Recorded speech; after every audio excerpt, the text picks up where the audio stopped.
চট্টগ্রামের Dampara police line মাঠে 2004 সালের 2 এপ্রিল দুপুরের পর যখন পুলিশ ও সেনা সদস্যরা অস্ত্রগুলো বের করছিলেন, তখন তারাই হতবাক হচ্ছিলেন।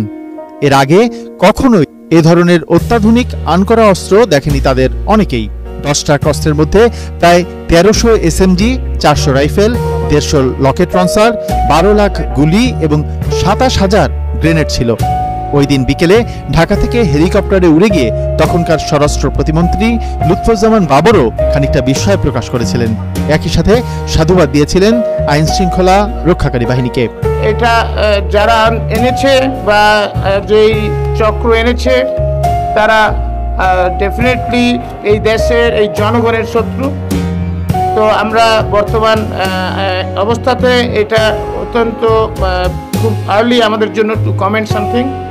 আমরা এটাকে ইনভেস্টিগেট করছি। ইতিমধ্যে কিছু লোককে গ্রেপ্তার করা হয়েছে। আমরা দেখছি 5জনকে গ্রেপ্তার করা হয়েছে এবং আরও গ্রেপ্তারের জন্য ইতিমধ্যে বেশ কয়েকটা টিম আমাদের কাজে নেমে গেছে। তারা খুঁজছে আরও কিছু লোককে যাতে তাদেরকে ধরা যায়। 10 বছরের ব্যবধানে সেই লুৎফুজ্জামান বাবর আজ সেই মামলাতেই দণ্ডিত হলেন। 2004 সালের 1 এপ্রিল গভীর রাতে চট্টগ্রামের রাষ্ট্রায়ত্ত ইউরিয়া সার কারখানার ঘাট থেকে ট্রাকে তোলার পর আটক হয় বিশাল এই অস্ত্রের চালান।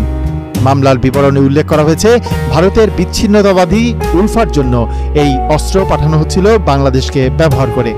চট্টগ্রাম বন্দরের বহির্নোঙরে জাহাজ থেকে নামিয়ে CUFL এর জেটি ঘাট ব্যবহার করে অস্ত্র ট্রাকে তোলা হয়।